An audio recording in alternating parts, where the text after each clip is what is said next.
Blog Talk Radio.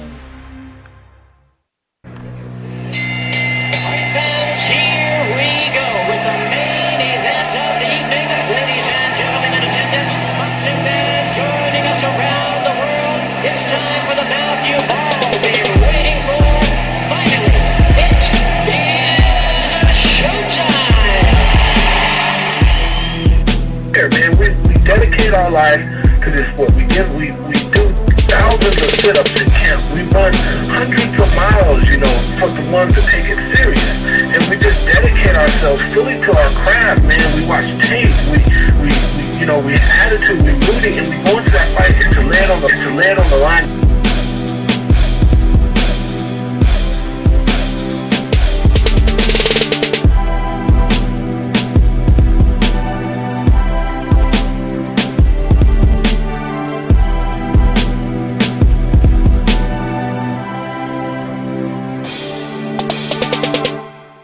Minnesota Vikings fans, the Purple People Eaters podcast returns. I'm your host, Chris Carlson. My co-host, Aaron, will be joining in just a second. Well, the Vikes got the job done offensively. Sure was looking like slim pickings early. That's for damn sure. But anyway, we got the job done. The Vikings, 27, the Detroit Lions. The roar has not been restored. Put up 9 points, and really only one good drive where they actually scored points on anyway, I should say, drive-wise. Thank God for our defense. But we are kind of post-game, a handful of hours, about 5 hours after the victory. Thank goodness the Vikings win. They got the job done. Just not really just barely, but it felt like just barely for a long part of that game. We are going to break down the game, play by play, no, I'm just kidding. But we are going to break down the game, the Lions game. Like I said, it started ugly for the offense, but they kicked it in high gear. The defense stepped up again. They came to play again, per usual. Variety of, people pitched in, no doubt about it. So we'll talk about the offense and defense, a variety of things there. We did have a couple of injuries that may stand out. Hopefully, we can get by that. We did have a couple of those, that's for sure. So it's coming down to the Chicago game, man. It really is. It really is. It's going to come all the way down to the Chicago game.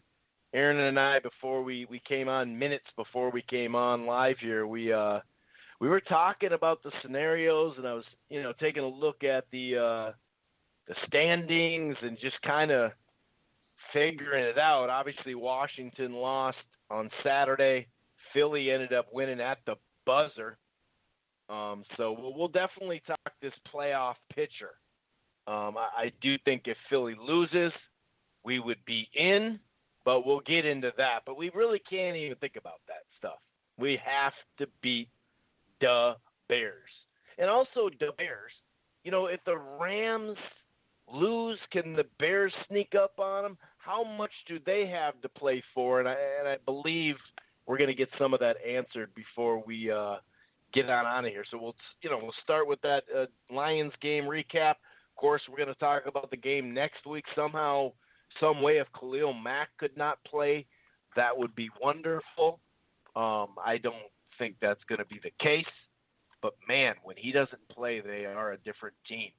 And just what he's brought, especially defensively, obviously, to that team.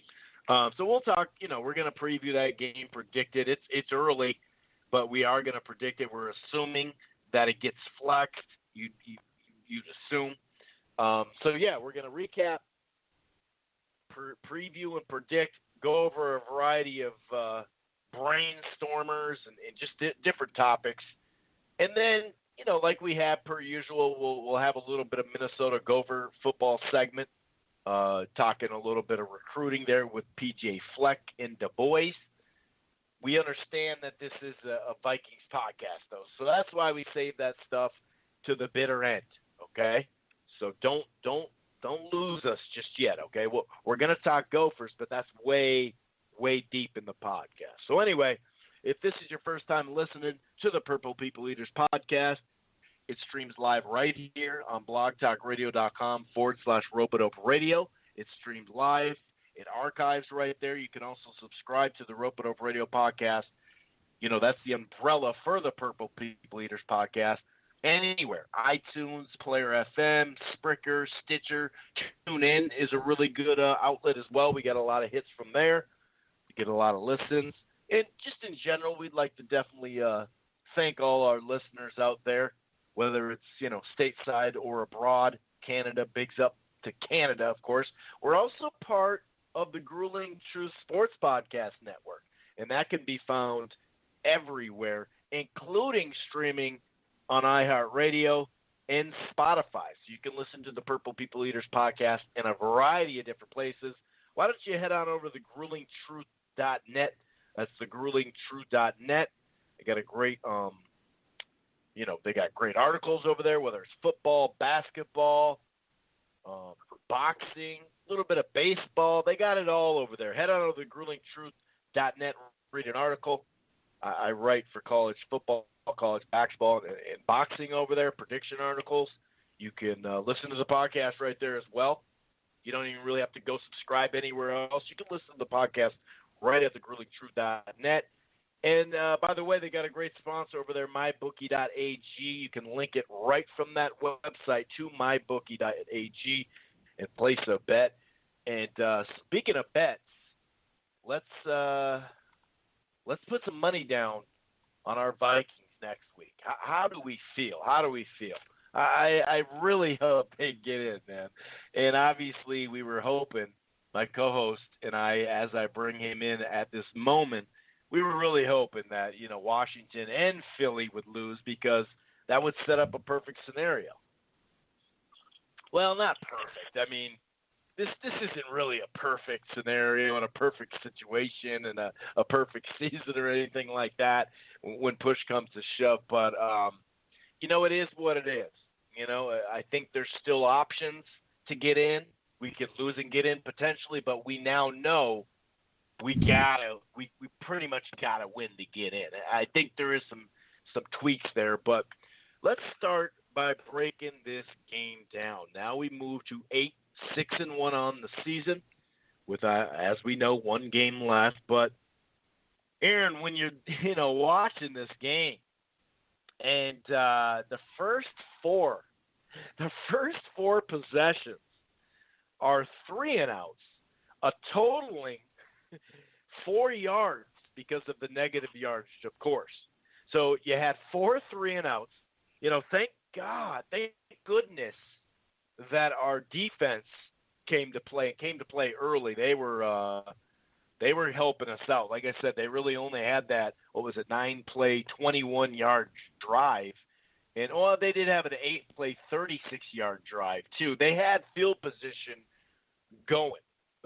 We didn't. The Vikings definitely didn't. However, so you are getting, backed up in your own territory. It doesn't mean you can't, pick up a first down or two to try to, balance some of that out, so they're not starting at, near midfield. So that was quite frustrating, man. Then when we did get a play, I think there was 2 different plays where you're like, okay, that was a nice pickup. One of them was Cook. All of a sudden, flag holding is like, oh, here we go. So we had bad field position, 4 3-and-outs, early penalties on the offensive line. I think Rudolph had one too. And here you are, 9-0 with 4 minutes left in the quarter. I mean, we'll talk offense in a second, but the defense as well early on, that thing could have got ugly, Aaron. Thank goodness that one side of the ball came to play. Yeah, it really could have got ugly. Defense did play really, really well. Holding them to field goals, I thought was really important. Obviously, a game like that where you can't get anything coming from your offense, like you said, 4 yards with 4 minutes left to go in the first half was pretty ugly as far as that was concerned. It's hard to tell really what to blame that on. The offensive line wasn't getting a lot of push as usual, and it just seemed like Detroit came out and schemed pretty well what we wanted to do caused us to make adjustments, and maybe we were slow in doing that. But, yeah, defense played really, really well all game. Eric Wilson came in and played really well for Kendricks. I was a little bit worried about that just because Kendricks is always a mainstay in there with 10 or more tackles every game. So having him out I thought might be more of an issue, but it really wasn't. Eric Wilson came in and played really well. I thought the secondary held up extremely well. Rhodes gave up a few things, but, you know, it was to Galladay. Really all their offensive that the Lions had at all was Galladay. And eventually that got shut down too, so another sterling performance from the Vikings defense. Like I said, thank goodness that they're around. I had my mute on there for a second. I'm all talking to myself. I'm like, wait a second. What the hell is going on? But, yeah, I mean, you're right. Wilson is someone that I definitely highlighted as well. Eric Wilson came in, and a couple other people shined. The other linebacker, too, starts with a G. Help me out here. What the hell is his name? Ben Gideon. You know, he made it. I mean, I think them two actually led the team in tackles. And it wasn't like, you know, sometimes the cornerbacks lead, unless you're Winfield or something. Usually you don't want to lead the team in tackles for a game because that means you may have been getting picked on, potentially anyway. But I say obviously Winfield because, you know, he was a linebacker out there as well. He used to. You couldn't even throw a screen pass his way, let alone try to run over there just in general. But, yeah, thank God for that defense, man. And what was going through your mind? Like, all right, dude, it's only 9-0. Let's just get something before the half. You know, did you feel – I still felt pretty good watching it in a sense because you knew we weren't going to keep going, you know, 3 and out. And the fact that it was only 9-0, all we needed to do is get on the board, and we would have been okay. Yeah, well, I didn't know that it was going to be, you know, that it wasn't always going to be offensive frustration. I kind of anticipated that might continue.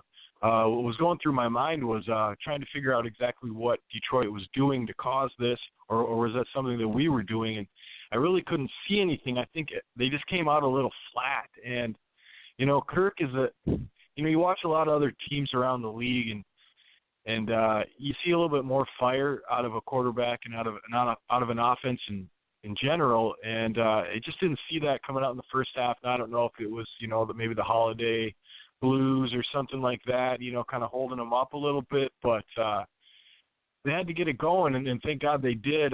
They got the little touchdown there to get down in the half, and then obviously there's a big play to Rudolph, which really seemed to spark everybody and get them back into the game. But, you know, you got to look at that sort of as a lucky play, and they're lucky they had it. They would have been, it would have been 10-9, I think, starting the third quarter, and, you know, that's not a good situation you want to put yourself in, especially when you go down to Detroit, and, you know, they're not playing well. They got a lot of guys out, and they're not playing for anything, and you know, you go almost scoreless in the first half. I mean, that's really tough to take. So I was pretty frustrated during that first half until we started to see Cook pick up a little bit, get a little bit more run going, and then start to work off the play action. But, yeah, it was a little hairy, and thought maybe, you know, that might continue throughout the rest of the game. I'm glad it didn't. Yeah, and I definitely wasn't like, oh, we're gonna really put it down here in the second half. But I just kind of looking at that scoreboard, going, dude, you know, we just got to get something going before the end of the half. And you know, coaches, they love the double dip. We talked about this like mid-season. He always makes a big deal about it when we double dip Zimmer. We double dip. You can maybe say we triple dipped. If you think about it. I mean, we had 2 scores before the end of the half, but it was just nice. Like you said, Cook, you started, you know, seeing him kind of break a tackle, then break another one, pick up a nice 5-6 yard gash. It was like, all right, considering we could have been down pretty damn bad there, pretty wide at the half. It was 9-0. And with 4 minutes left, and they had that nice drive, like you said, they got it to Diggs on that. I mean, they got it to Rudolph as well. Diggs ended up getting that. I remember there was a 3rd and 17 that we got a first down on to Thielen, And that was a big, big play because Cousins had to actually evade, got outside the pocket, not just rolling him out, but he was forced outside there. And that was nice to see because that is something that, we've been kind of on him a little bit where you can roll out when it's all planned, but that wasn't planned. He did get away and still made the toss. So that was big. It was 3rd and 17, needed that. But yeah, that eight play, 69 yards. It was like, okay, dude, it's 9-7. Just don't let anything stupid happen. Let's just get in there. And, maybe the other side was thinking that too a little bit, or at least don't let anything stupid happen, because sure enough, something stupid happened. Our defense held them, got it back, and just chucked that thing up there.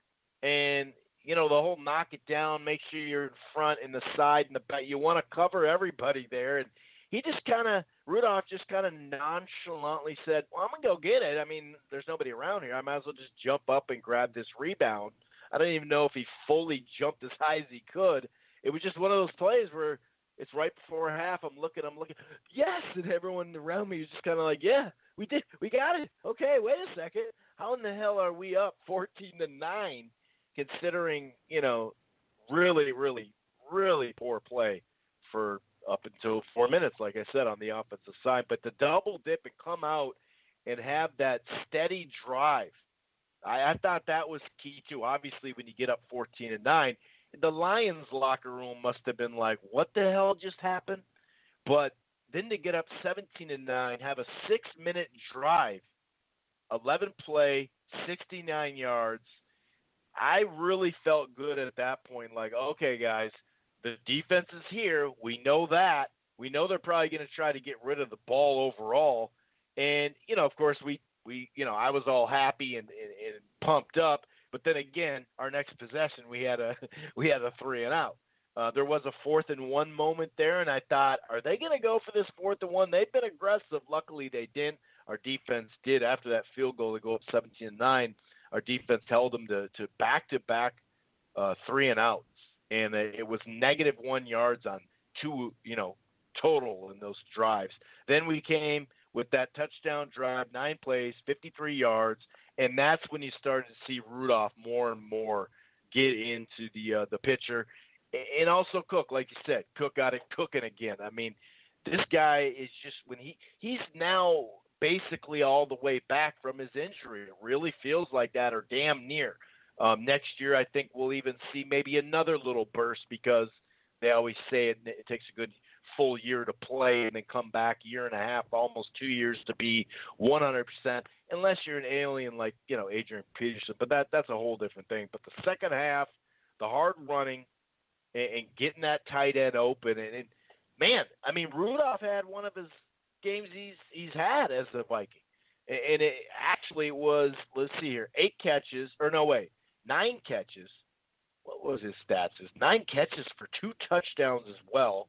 Yeah, 9 catches, $122, averaging 13-6 a clip. Had that 44-yarder, of course, 2 touchdowns. We hadn't had a performance from the tight end since what was it? 2008, December 21st, 2008. Vashante had a $136. That was the last time we went even near those numbers as far as catches and yards. So that was big, and it's nice. That is one thing that Rudolph has had some good games, solid games here and there, but that's one thing with the Coach Flip. It just didn't seem like they were all the way on the same page when it came to the tight end game, and obviously it's still only 2 games into this new coordinator. I'm not trying to sit there and say Flip is a bum coach or anything like that. I mean, he's probably going to be a head coach. I almost positive he'll be a head coach in general. Just the way he delivers, it represents himself to the media, actually, when he talks. And he just has this professionalism about him that just does wonders, in the interviewing process, whereas the opposite, maybe Zimmer will turn out to be a, overall better coach than him. We'll see. as far as a head coach, because he's got to get a head coaching job first, because so many people talked about Flip forever. But to me, it took Zimmer a long time to get a coaching job, because he has his personality is it's just like a saltine cracker. You know what I mean? It's just, there's not much there. Once you get used to it and all that, but as far as the interview process, that's just funny how that works out. But I just like that we kept pressing, the run. We didn't go over the top, but we kept pressing the run. I think he got up to 16 or 17 carries, which is a whole lot. We hit the 100-yard mark. We did get, some big boy Murray in there as well. He had a couple of nice runs and bounced off a couple of, defenders and whatnot. But then we really just closed it out. I think it was 24-9 the first time around. This time it was 27-9. And I was really impressed, Aaron, how they closed it out. Defense, we knew they were coming. I mean, when you just look at it, three play, 3 yards, 3 play, -4. They got a couple of, I think 8 plays, but still only 24 yards. 4 plays, -1. 4 plays, 4 yards. It was just, we came together as a team, much like we did last week all together. But it was just nice to, once you got that 17-9 lead, to just keep the pedal to the metal like we've talked about before. It was nice to close out as an overall team, and that's something that we've been missing against a good team. Not to say the Lions are a good team. You're right. They did close the game out well, and I thought they did a good job in the second half. After they took the lead, our defense really needs the lead. It'd be nice if they could come out and get that lead a little bit sooner, like they did last week. But once they had the lead, you pretty much can say it's over. Especially you're playing the Lions, like you said. So they did a good job. A few 3-and-outs, a lot of punts. I thought they did good overcoming some penalties in the second half. Especially that one drive, I think it was like the 9th drive of the game. They were holding call on Remmers, and then an iffy block in the back penalty to Diggs on a completion to, I believe, Thielen, or it was a run by Cook, I think, something like that. They called it back, and then we went ahead and scored to make it 24-9 on that drive. I thought that was huge. And then just to kind of play good defense, get some pass rush, and finish out the game, like you said, in a professional way, where there was really no chance. And, you get a lead. I really feel like this defense is lights out, and it doesn't have to be a big lead. I'd say a 7-point lead, and they'll go ahead and take it from there. But you got to jump out, and you got to get that lead. And I think that's something that, the defense played really well, but they were in tough, short fields in the first half. And, those field goals were about the best ending to those drives that you could possibly imagine, starting off in their own territory in defending. So I thought that overall, like I said, the defense is going to carry us if we go forward, and they're doing a good job of it right now. Yeah, there's no doubt about it. We'll take this any time. Like you said, I mean, those field goals were definitely it wasn't like they were bending. You know what I mean? Maybe one of them they bent a little bit, but not much, and it didn't matter because they didn't break. 4 of 16 on 3rd down. The Vikes held the Lions to that. 223 overall as far as yardage, which is pretty crazy. They had some runs in the first chunk of the game. They did get to 86, but it was on 23 carries. And 43 times they aired it out, Aaron. 23 of 43 for 137 yards. If our quarterback or anybody other quarterback has that kind of game, you just go, really, dude? 43 times you threw the ball? 23 is not a good completion number. It's 50, or not a little more than 50. It's not that horrible, but it's not good. And a $137 out of that. Now, although you could say, a couple of the penalties were questionable, I'm glad that you brought that one out for sure. We had 11 penalties. That's too much. But, God, we only ran 58 plays compared to 69 for them, and that kind of plays out to how this damn game started. It was just an ugly start there, but Cousins had a nice game, 21 of 28, 253, 3 touchdowns. Obviously, that one, 44-yarder, that was That was pretty nice. He put the ball where it needed to be, I guess. But Rudolph, man, had a big game. And Thielen was just steady. 5 catches, 80 yards. Like I said, he had that big one. He had a long of 40 yards on that nice little play there. So, Diggs didn't really make an impact, but, he got that touchdown. That was about it. He only had 2 catches. Cook also added a third. I liked what I saw out of Harrison Smith. You mentioned Wilson, talked about the other linebackers. That's 9 and 8 tackles right there. Yeah, man, it was just a good, all-purpose win once our, offense showed up to play. But, yeah, it did kind of feel like, man, we're really going to lose it. Like the way this season goes, when you think of what you have on your team and your potential, you should be a playoff team, even if our offensive line isn't up to snuff. You still are just like, oh, my God, are we really going to come out this flat? And you're right. We came out flat as a flat tire. It was just ridiculous. I just couldn't believe it. Anything else you want to cover when it comes to, this game here? Any other kind of little note that you wanted to bring up or anything like that? We didn't really get a chance to talk before the show. Kind of had to rush the start to this show. Anything else, sir, that you'd like to talk about before we move on to other stuff? No, I think we covered most of this game, and we got to kind of put it in the rearview mirror anyway. We got a big game coming up here on Sunday with the Bears. It's going to be a tough matchup, and looking at it, I'm kind of breaking down what I think and what I don't think about this Bears game. And a lot of things aren't working our way, like you said, not Kansas City, but Houston kind of let us down today. Couldn't finish off that game against Philadelphia, so Philadelphia comes on, and now they're nipping at our heels. Got Seattle playing right now, and so things aren't – and then now they're going to flex this game. I'm a little worried about that because we don't play real well at night or on national TV, so we'll see what they flex it to. They might flex it to the afternoon game. They might flex it to the night game. We don't know.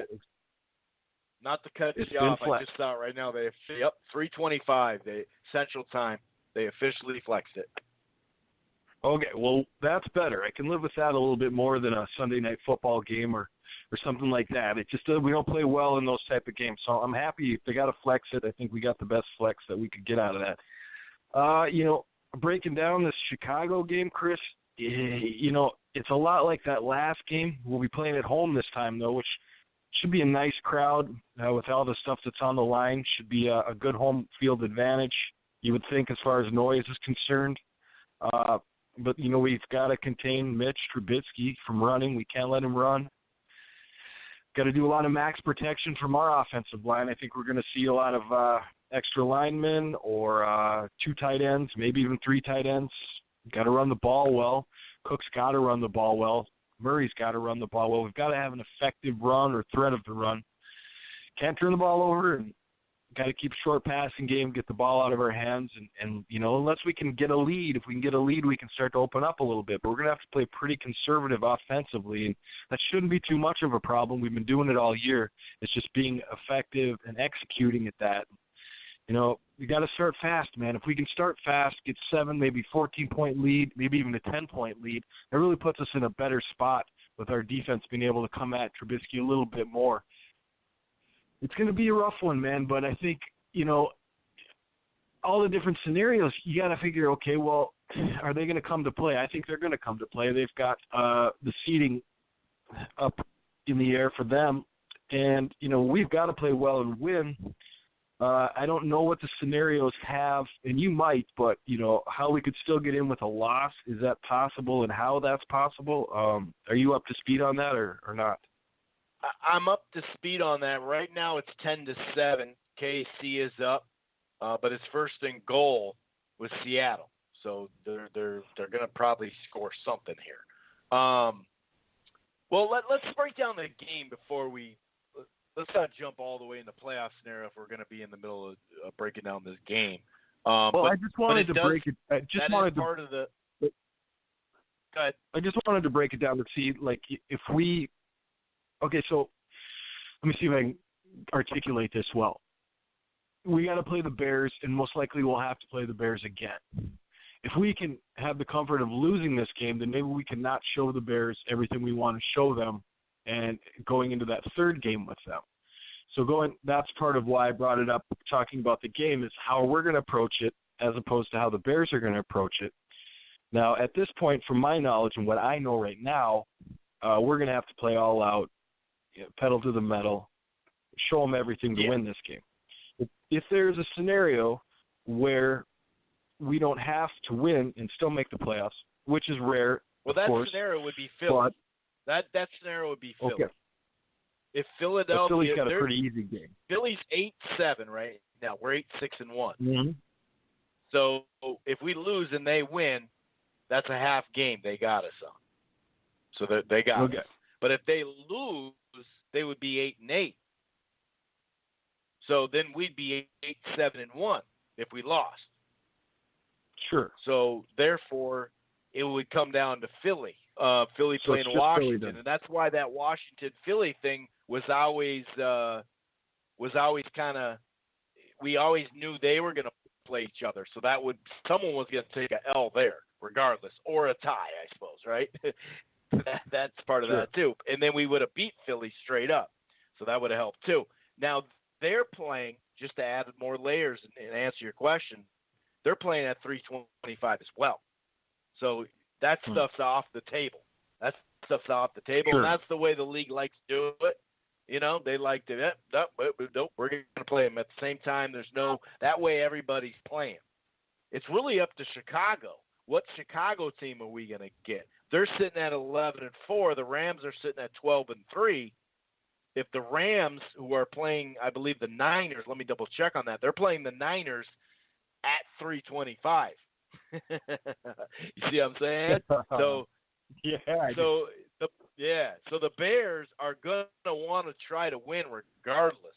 Now there could be like we were saying, the preseason thing, like that third preseason game, that important one, right? Where they play like 3.5 quarters, or they play 2.5 quarters, I should say. And then if your offense is sucking shit, maybe they'll make you play a little bit more. And if you're playing really good, maybe you'll just play that one drive of the third, and then they'll pull you, something like that. That's what it, that potentially, I guess you could see some of that from the Bears. If they're seeing, let's say they're seeing, they just look up at the scorecard or scoreboard, and the Rams are just smashing the Niners or something. Then they're like, well, they're going to win, so we can't move up. Let's pull. We could see that. We potentially could see that. But yeah, I mean, Philly would have to lose. That's our scenario. We could lose, but Philly would have to lose. And then it would basically play out potentially like it did today, where you're like, okay, so what's going on? Switch to the Philly game, if we were to lose. So that's the scenario there. So and Philly's unlikely. They're bringing everything. Philly's unlikely to lose. Sure. And right. Philly's unlikely to lose, so we have to assume that anyway. The Bears are bringing it. They're bringing it to win. Sure. Is what it comes down to. Right. So if the Bears are bringing it to win, then we got to bring it to win. And so I was just hoping that maybe, possibly, and I didn't realize it was just the Eagles involved in this, because the Seattle game had some importance. I mean, if Seattle loses tonight, anyways, moving forward, I think that we got to play defensively. The secondary has to play well in coverage, and they got to tackle well. Can't let Cohen break tackles, things like that. It's got to be that. We've got to create some turnovers if possible. We need defensive points if we can get some. Biggest key defensively to me is stop the run and make Trubisky beat you. You've got to do that. If you can do that, I think we got a good shot to win this game. Although it will be tough, it's going to be a home game, so I'm hoping that a little home field advantage as far as the crowd and the officials is in play. It's just one of those games that we kind of saw all season, didn't we, Chris? That this is kind of what it was going to come down to, and what do you know? Here it is. Yep. And we finally we've had these must wins right before. Today was a must win. We've had other must wins. We've played 5 teams with a winning. Well, technically, yeah. The five, basically, those, I say the five losses, but we have, that Bills game.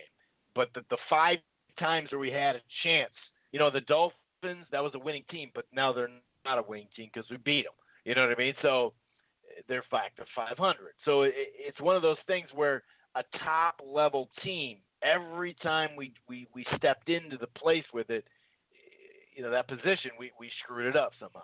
And you're right, man. This is what it's coming all the way down to this.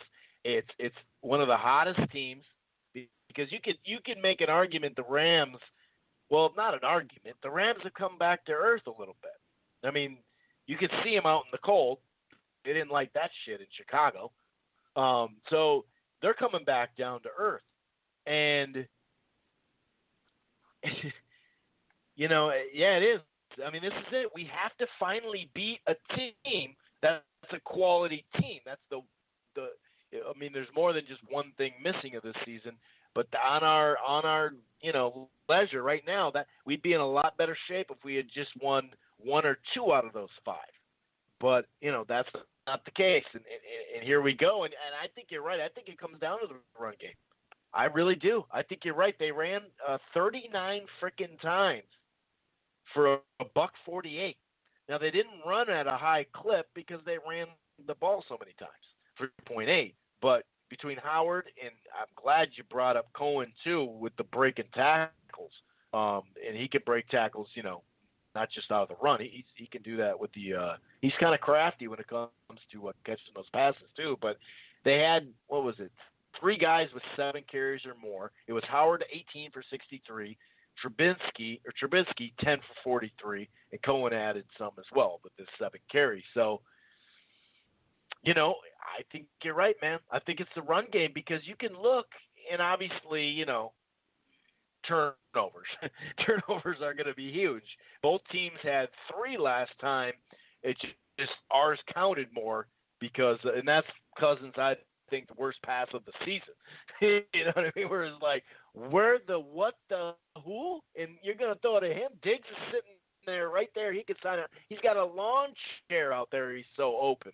He's got lemonade. It's sparkling. Like, dude, throw the ball. Who cares? And I still can't believe he threw that pass. But when you look at it, man, we contain Trubisky throwing 100%. He didn't really do much, but they don't ask him to do just a ton. And it was really his feet. And we've talked about that there are times with the running game, if it's the halfback or the quarterback, that once in a while Zim's D, they may not be able to just run it, just down our throats, but they find a way to get these chunk plays on us, especially in the running game. And that's going to be key. And obviously, we got to start, like you said, fast or at least mediocre. You know what I mean? We can't get down. What did we get down? All the way to 14 to zip last time? And we didn't change that until into the, second half. So, yeah, that's what it comes down to, man. I think you hit it on the nose, man. That running game, and we've said it all year, we don't need 175 yards. Just get us to that 80, 90, 100 clip. And we may even, Cook may break one off and really go. But, man, this is a big game. But and just Vegas is confident. Vegas is confident with us. They got us a 6-point. We're a 6-point favorite. We're a 6-point favorite. Huh. Aaron. Yeah, well, 6-point favorite. I mean, that is very generous of Vegas to hand that our way. What got me last game, you remember how the Bears came out and they did a lot of misdirection, really threw us for a loop on those first few drives. Yeah. We settled in later, but they got us that first bit. Now, we've seen that. We've got them on tape. We know what they like to do against us. So I have a hard time believing that they're going to come out with that same approach, knowing how we shut it down. They might come out fast and do it again. We don't know, but I really feel like they're going to be a little bit more conservative. They've got less to play for, but they've still got stuff to play for. And like you said about, getting the run game going is going to be huge. It will rest up our defense, which is going to need rest because they're going to be running all over the place. And stopping their run is the key. And if you can do that, then you put Trubisky in a passing situation. Now, he's capable of doing that and throwing well, but I like our chances a little bit more with him having to throw. And you can't give up the 3rd and 8 runs by Trubisky for first downs. You just can't do that. You can give up maybe 1 or 2, but you've got to somehow find a way to keep him in the pocket and not let him get out and run. I don't know if you want to spy because then you lose somebody in coverage. Especially on 3rd down, you know. Yeah, and you lose somebody in coverage, and then, you know, you've got a guy running open, and that's not going to work. So it's going to be an interesting game plan to see what the Vikings put together, and it's also going to be interesting to see what the Bears put together. It's going to be, you know, one of those games that, you know, will go down in Viking history. We're going to remember this one no matter which way it goes. Now, if Vegas has got us up +6, I just feel like that's a little too generous. You might want to take that because I'm going to go with 17-24 going to the Bears on this one. Just hard to look at this game after we saw how they played against the Bears the last time. Probably not going to come out to a fast start because we generally don't do that. Got some problems with Cousins in big games and bright spots. Doesn't seem to rise to the occasion. I certainly hope I'm wrong there. But this is really what we paid him to do, is come in and win a game like this. And I know that the national media and everybody else is going to be harping all week, probably already starting now with the same sentiment that I just put out there. So I hope that he can withstand that, come out and show them that they're wrong. But, you know, the trend seems to be that we'll start a little slow, and hopefully the defense can keep us in there. I trust Zimmer in the defense to really hold the Bears down to not very many points. But, you know, if you give them short fields and turnovers, you know, there's not much you can do about that. So I'm going to give the Bears the win here, 24-17. 24-17.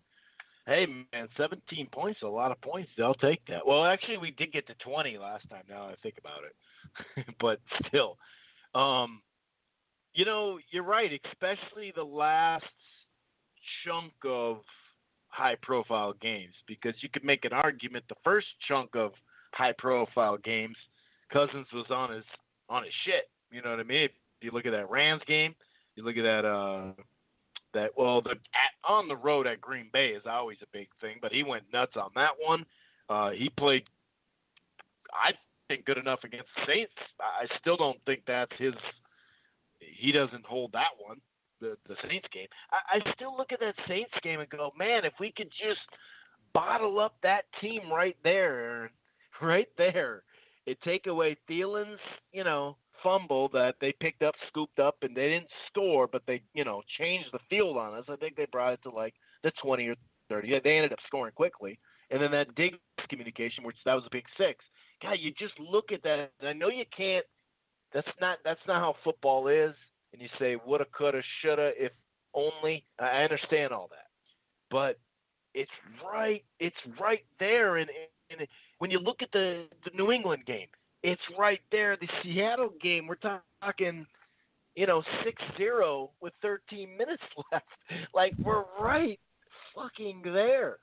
And so I think, and maybe this is emotion, maybe this is just, you know, being silly, being a homer, a fanboy. Call me whatever you want, but I'm going with the Vikings. 3.5 points basically, because it's 6.5, and we know the 3 points for the home team. So another thing is the back against the wall. The back against the wall thing. At home, feeling good. I think they're going to pull it off. I'm not feeling confident. I definitely wouldn't put money on them. But I'm actually going on the other side of it. Now, as far as the breakdown, because I didn't get a chance to break down too much. The Rhodes groin injury, we're gonna have to have him back. Sherrills also hurt his foot, I believe. I remember seeing that play. He got caught up. I thought he hurt his shoulder right away, because when they showed the clip, his shoulder was all getting thrown around, but it actually was his foot. And then C.J. Ham. And the reason why I bring up him, you know, he hasn't been this great player for us, but, you know, he blocks well, obviously. And I think you're right about that protection and that max protects. We can't just try to run it down their throat. It's not going to work. I mean, who knows? Maybe later in the game, once we've softened it up a little bit, it happens. But like you said, the quick passing, got to get that ball out. We got to get the ball, and we're probably going to have to do a little bit more shotgun than we'd like as far as the instead of under center. I did like how we rolled them out again. We had a lot of play action again. I was fast forwarding the game a lot because I was working during the game a good chunk of it, and so I had to come home and just fast forward it, like watch the play, fast forward, watch the play, that type of thing. How serious did they make it seem with Xavier Rhodes? Do you know at this point? Yeah. Okay, so if you missed the play, it was what would have been about a 40-yard completion to Galladay. I don't know if Rhodes knew or not if it was a completion or not. It kind of has back, so you didn't really see him hitch or pull up or anything. I think he thought he got beat, and he did the old I'm hurt thing again, although this time Galladay didn't come down with the ball. I expect him to be all right and play. Now, they say it was a groin. He kept holding the side of his leg, so, there's already a little bit of a confusion as to exactly what that injury is. So I'm assuming that Rhodes will be fine. I think he just thought he got beat again. And it was a decently big play. It wasn't huge as far as the flow of the game was concerned, but it would have a reception there probably wouldn't have been the greatest thing. Chris, if I could take you back, I just want to walk you back to you went down the woulda, coulda, shoulda with the Saints, and obviously there's the Buffalo game. That's another woulda, coulda, shoulda. But the biggest one of all is the big old one behind our record. All I see is the hurdle when I hear Buffalo. Just hurdle. Oh, God, the hurdle. Go ahead. Sorry. But if I can walk you back to the second game of the season where we go ahead and take a couple plays to line up a kick against the Green Bay Packers at their place, and we're, 20-yard line, 15-yard line, something like that. And just got to kick the ball to win that game. Just kick it through the uprights. 35-yarder. And, we knew then, and we even said on the show that was going to come back at some point. We didn't know if it would come back in a good way or a bad way. And right now, we don't know if it's good or bad either. It's kind of keeping us ahead of the Eagles, but at the same time, win or loss on that game is kind of the whole story of our season. And, being Vikings fans long enough, I think we sort of knew it when that game went down, that's how it was going to end up. And here we are, thinking back to a couple of, I think the biggest things were that loss or the tie in Green Bay and the Buffalo loss. That's kind of put us in this position. And here we are looking at going over Christmas here. Now, if the Eagles just would have won today, Christmas would have been a lot less stressful. But now we're looking at sweating out of Christmas again, trying to make the playoffs. And it was a tough opponent coming up. And the other teams, their opponents are not that rough. Eagles got the Redskins, and that seems like a winnable game to them. I don't know if it's home or away, but here we are again, Minnesota Vikings fans, and this is what we do. That's exactly what we do, man. And you're right. Now that we know, where Green Bay is this season too, so it wasn't. They're a rival. It's going there is going to always be tough to win. But now that we know, maybe we didn't know that at the beginning of the season, but man, now we know what kind of team they are. That does sting even more. And to have it right at regulation, to miss a 35-fucking-yard field goal, man, it's just, that and the Bills, man. You said it well. You said it very well. No doubt about it. Coulda. Woulda, shoulda. But this time, it's not going to be a coulda, woulda, shoulda. It's not going to be, Aaron. We're going to get this done. We're going to get this. I chuckle. I hope you're right, man. I really do. I don't know. The Vegas thing got me, dude. It's like when I'm thinking, oh, man, I don't know. And Vegas? So yeah, we'll see. Well, you could come up with a lot of scenarios where, on a positive note, the Vikings come out. Like I said, if they come out offensively, we're due in one of these big games. That's for sure. We are due for a win in these. Come out, get up 10, get up 14, hell, get up 7. Yeah. Get ahead in the game, and I'll take my chances from there. But you got to get that lead. If you get that lead, our defense can do what they do, and we're in a good spot. If you don't do that, and we got to chase these Bears, we're going to be in trouble. Yeah, it's true, because then the mental thing takes over, and once our offense gets that mental funk, it's a wrap, dude. You can see it plain as day, and it's just like, all right, then you're like betting how many 3-and-outs are we going to have for the rest of the game. You know what I mean? Like, I think I got an in on this one. I'm calling 4 3-and-outs, So, yeah, you're right, man. It doesn't need to be a huge lead either. You're right. Just knowing that you marched down there and put up 10 or 13 points in the first half. You put up 13 in the first half, dude. I like our chances there, even if it's 13-10 or 13-13. I just like our chances there, because once we can get that side of the ball going, like you said, our defense will take us home, man. Our defense will take us home. So that about wraps up the Vikings segment of the show. Obviously, it's called the Purple People Eaters podcast, so we keep it heavy Vikings, but we figure there's going to be a portion, a percentage of you that fall, go for football, and other sports for that matter, Minnesota theme-wise anyway.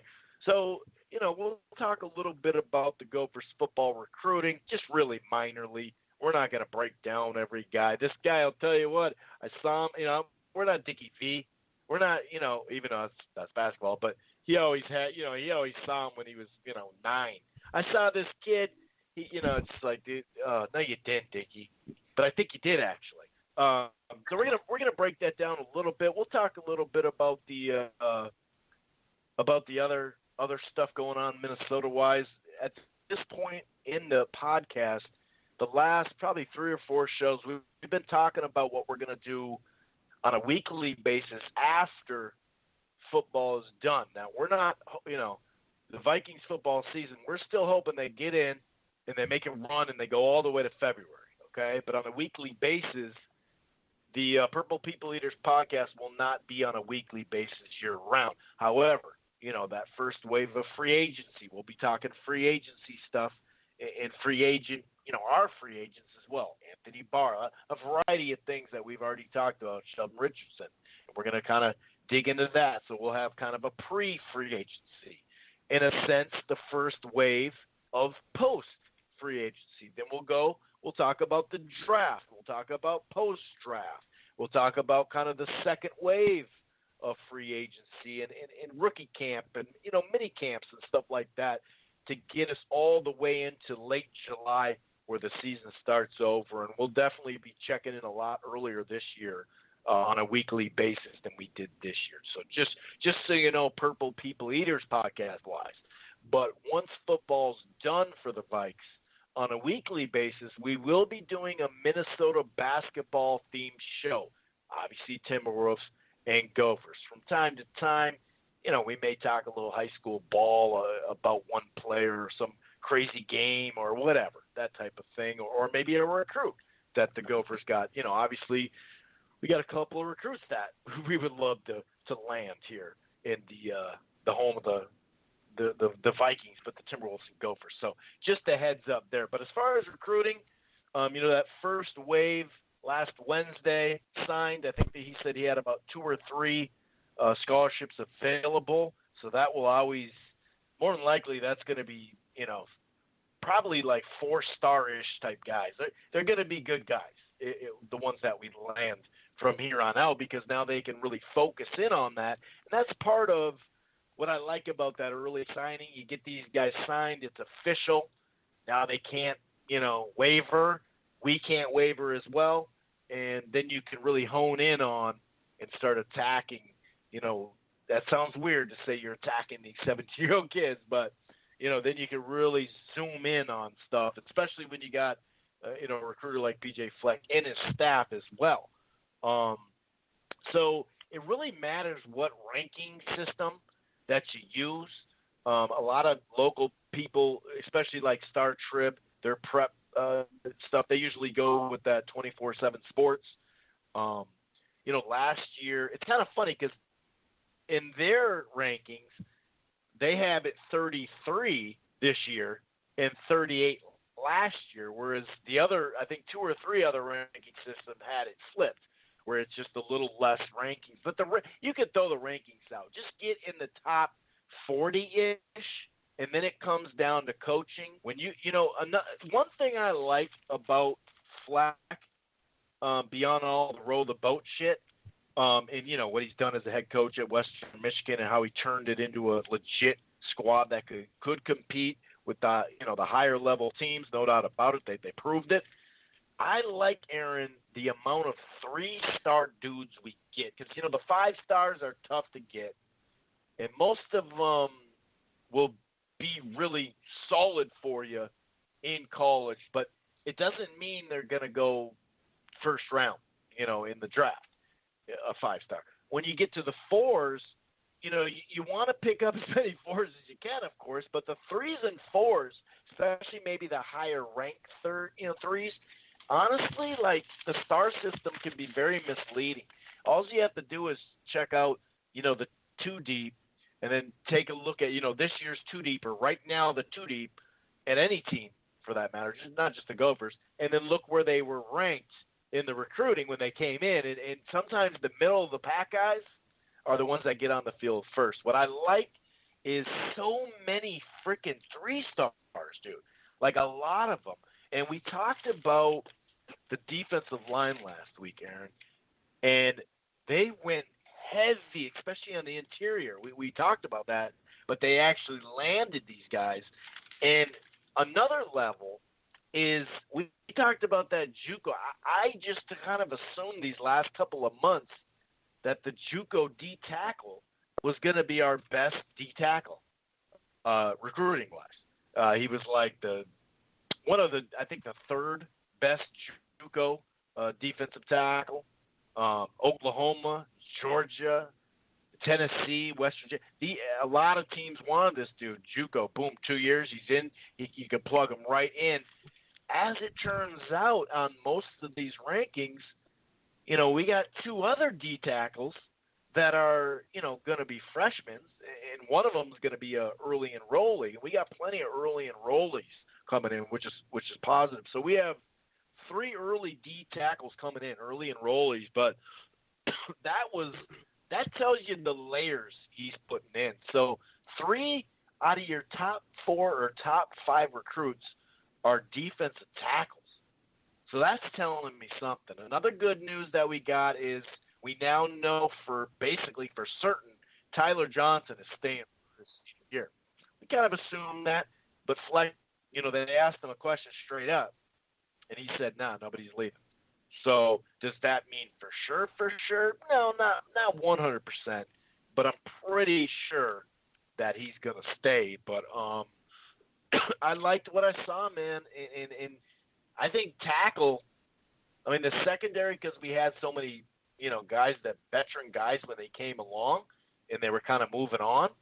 But obviously, the defensive line recruiting when he got here was just horrendous when they started talking about who's on scholarship and who he got for depth, and you're like, what? So that really stood out to me when it came to this recruiting class, is the fact that you got 3 out of your 4 or 3 out of your top 5 recruits at the specific position you need, along with some quality cornerback depth too. Yeah, really targeted the defensive line, and got to make a correction from last week. I said that we brought in a defensive tackle named Christian Williams. He didn't sign on signing day. I'm sure they're still recruiting him pretty heavy, and it's probably a pretty big battle. I know a lot of SEC schools, including LSU, Georgia, are in that fight too. So he didn't sign. I know he flipped to us a week prior to that, but nonetheless didn't sign the papers. So we're still up in the air on that guy. Now, if we bring this kid in who's a 4-star, high 4-star, that really bolsters up what's an already really, really, really good defensive line class. And like you said, a position of need, and they did a good job filling it. There's a couple kids like C.J. Anderson. It's supposed to be a real beast defensive end in there, and the kid named the JUCO kid I think you're referring to is Keontae Shad, who's another guy. He might play inside, might play outside, but it's also a pretty big recruit. I thought it was great to go over after some junior college guys in the secondary. Not many. I think they got 2. But I think that's enough to add a little experience in there so you're not so young in the secondary. So I thought that was a good decision to make there. And then they're just refilling the linebacker depth. And like you said earlier, it's the layers, it's the depth. That's what you need to see start to fill in. 3-star guys, you get as many of those and coach them up as you can. You want to – I really think that the ceiling of this year's class – or let me rephrase that, the floor of this year's class is a little bit higher than the floor of last year's class. And so you just want to continue to out-recruit yourself and get better and better. And, it's going to be hard to wait over this summer to see that team get going again. I hope they play well Tuesday or Wednesday in the Quick Lane Bowl. But, in the end, that really doesn't mean a whole heck of a lot. And it's great to know that Tyler Johnson will be around. I think he needed to come back. I think if he would have came out this year, he'd been, 5th to 7th round draft pick, maybe even a little higher, but not much higher. I think next year he's got a chance to go in the first 2 rounds if he stays healthy and continues to improve. So I think that was a good decision on his part, as well as a great eventuality for the Gopher football program. And, they're playing Georgia Tech here in the Quick Lane Bowl. It'll be nice to see them go up against Georgia Tech. They run that triple option, which we'll see again in the non-conference next year with Georgia State, who will come up and run the same offense. So they're getting a good look at that in a game that really doesn't matter. I hope the Gophers win that one. Kind of hard to say who I think is going to win that one. I feel like the Gophers will win by a small margin, something like 32-28, something like that. I just feel like the Big Ten and the linemen we have, even though we don't have the greatest linemen here, but the Big Ten linemen will kind of end up dominating the fronts in that matchup. Yeah, the only kicker there is Paul Johnson, who's been, the guy when it comes to that style of offense for a long, long time. I still can't believe, Aaron, he had Kelvin Johnson. He had Kelvin Johnson, dude. Like, that's crazy. They somehow got that dude on campus and said, hey, dude, about 5 targets a game. That's all we're giving you. Can you block? Okay, good. Get in. It's just crazy. They got to do some sort of – I like it. They got to do some follow-up on that because how much money did they put out to get his ass to come to a non-throwing team? It blows me away. But anyway, yeah.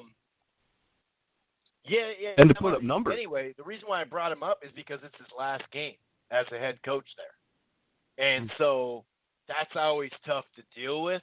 It's always a weird thing, especially in the bowl season, win one for the Gipper, the whole 9. I don't know. I'm not really sure exactly how that's going, but we do have a variety of linebackers. That is a depth of ours. And that's pretty key. It's really just staying in, this is your lane. Anything that comes through here, you gotta really read the reads. You gotta stay home.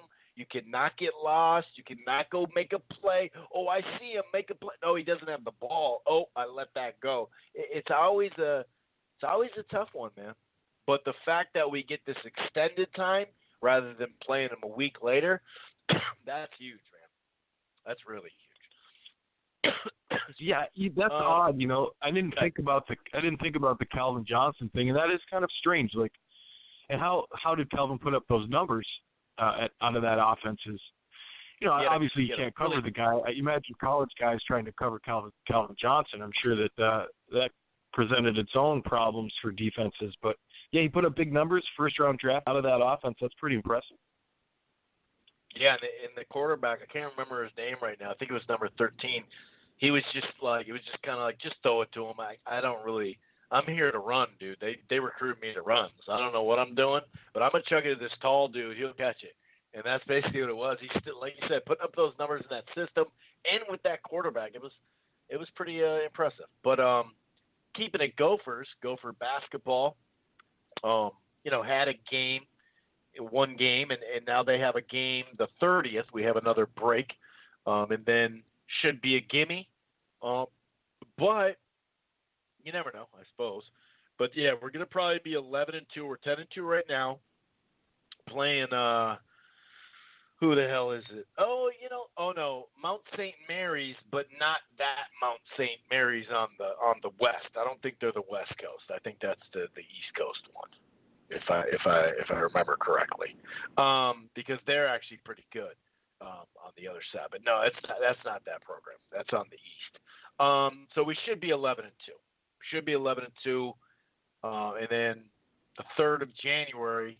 We get right back into it. We play at Wisconsin, come home with Maryland and Rutgers and Illinois. So the fact that we had, we already got Ohio State and Nebraska 1-1. We're sitting at 1-1 in the conference.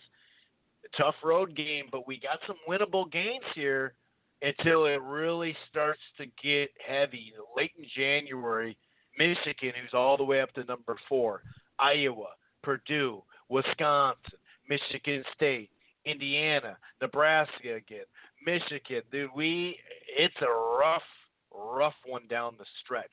I will say this. This is basically what I'm going to say because there's not a whole lot new there, obviously. We've talked about Curry. It'll be nice to get Curry back as a big man, take some pressure off the youngster. But also Washington now in back-to-back games, and even probably 3 to 5 games-ish. He's been playing better, and he had another, I think, 10-assist game coming off that, I think his first double-double. He had a bunch of assists that other game. So that's key, man. We're going to need him to be that spark off the bench as far as that goes. And then Timberwolves, I'll let you wrap it up. But Timberwolves came home off of that horrible – all year long we've been just garbage on the road as far as winning. Now there was a couple of those games that they played well in, and they I don't mind losing to the Warriors on the road. I don't mind some of these road games losing, but you got to win some, and then you come home and it's like the instant you get home, you're up by 30 at half. Like, what the hell is what is this? And sure, Covington's injury. He's now getting back into form. He's not all the way back, but he's getting close. That obviously the intensity and just what he brings there, communication, whatever you want to say, he been hurting us, no doubt about it. That's been hurting us. But just to go right back on the road now, the last game that they lost in overtime, real last second bucket to force it to overtime. So that was a bummer, but they just got to find their way to steady and try to climb back up to 500 here soon. Yeah, Timberwolves they're an enigma, and I still see a lack of solid, consistent half-court defense, and I know that's a league-wide problem. But if you're going to win with the roster we have, you're going to need to really focus on that. And I'm sure that Thibodeau is in their ear constantly. And, it's weird to think that maybe Towns and Wiggins, in their AAU experience and even at Kentucky for Towns, maybe never really had to play, stop defense. And I was just thinking to myself the other day about, back when we were growing up, back in my day, get off my lawn, but no, when we were watching guys play in the early 90s and in the late 90s, that when a guy put up a jump shot, you kind of expected it to go in, and that's no longer the case in the league. And I just I had that weird random thought about that and what's happened to the game, et cetera. But I think if the Wolves continue to gel in this new incarnation that they have, the new players and so on, and try to find something that they can go to every game offensively and play good defense, I think that they can hang around 500 all year and possibly make the playoffs. If they don't play defense, there's no shot of them making the playoffs. I don't care if it's road or home or where it is. They're going to need defense to do anything on this team, and the quicker they figure that out, the better off they're going to be. Gopher basketball is going to be a really interesting season. It's really time for Pitino to show what he can do coaching-wise. You're right about Washington coming off the bench. I think Pitino's really handled him well. Whatever he said to bring on these games of high assists, low turnovers, that's really what you want out of Washington. Yeah, you want him to score, but maybe make that, a third priority and keep him focused on running the team, getting him into good sets, playing good defense, making assists, and reducing your turnovers. I think that's all you need, and he's got the rest, physical gifts and everything else that you're going to need to be a good Big Ten point guard. And I think he's on his way to doing that. I think it's been a little slow coming on, but I think he's starting to figure it out slowly, and he's going to need to, because this stretch, like you pointed out, is going to be no fun coming through January, and you're going through big squad after big squad after big squad, and you just hope that you can stay healthy. I think if you can stay healthy, we're really going to be able to see what Pitino can do as far as coaching and in-game work and stuff like that. We really haven't seen it. He's had injured teams, and he's had less talent. Now he's got talent, although it's young. Yep. And now he's got 2 talent, years ago, although that it's young. one season, and also that NIT run, I thought we saw his coaching.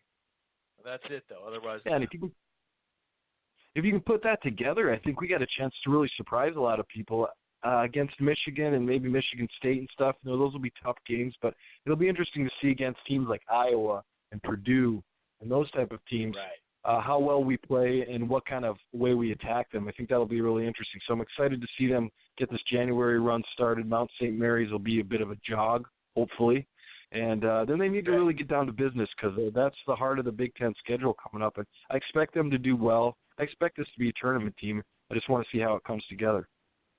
Yeah, you're right. I mean, we really haven't. That's a good point. I mean, just that, that season where we got the 5th seed, I thought we really started to see where we won, like, was it 6 or 8 in a row? It was something we hadn't done in the, since the season that didn't count, even though it counted.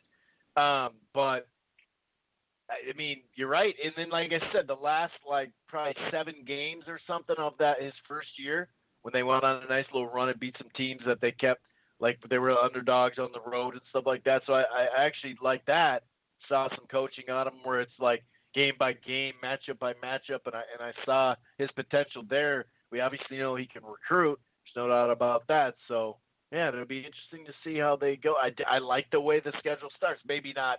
I mean, we're already 1-1, of course, but at Wisconsin, that's not a great way to start. But as far as those games after, those 5-6 games I listed, you're like, okay, we gotta take advantage of those games. I'm not saying we gotta win every single one of those, but we have to win a bunch of them, because then I named the other games and it was like, whew, that's a hell of a stretch down there. Usually it's the opposite. The first 5-6 games are just,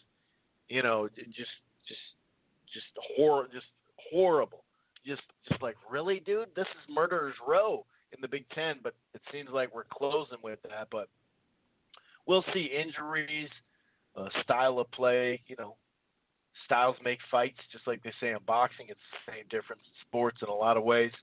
But, yeah, just to kind of takes on this stuff and to kind of prep you for what's next as far as the Minnesota-themed basketball show that we got coming after. But that's after, man. The Purple People Eaters podcast is what it's all about right now. Any last words there, sir? No, man, I just want to wish you and yours a happy holidays, as well as all the listeners, and hope they enjoy their Christmas time. And let's get out there and try to beat the Bears on Sunday. That's what it's all about. Skol Vikes, and right back at you, Aaron. Happy holidays, and everyone be safe, but, try to have some fun. Peace. Once you become the world champion, I believe that you feel you have the upper hand. So now, as you fight, let's say you fight 4 or 5 years of straight